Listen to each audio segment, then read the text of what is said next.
Assalomu alaykum. Olma-Tog' metallurgiya kombinati texnologik transport boshqarmasi oxirgi yarim yillikda shu turar joy binosidan-da ko'proq Olma-Tog' metallurgiya kombinatiga zarar yetkazdi desam ishonasizmi, yo'qmi?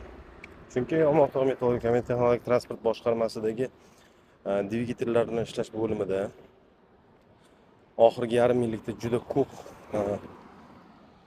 ta'mirlash ishlari nosoz yoki bo'lmasa bir ijobiy ishlamaganligi oqibatida texnologik transport boshqarmasida qiymati 5,5 milliard turadigan, bizning xabarimiz, bizga kelgan xabarga ko'ra 5,5 milliard turadigan dvigatellar o'z ishini samarali bajarmagan.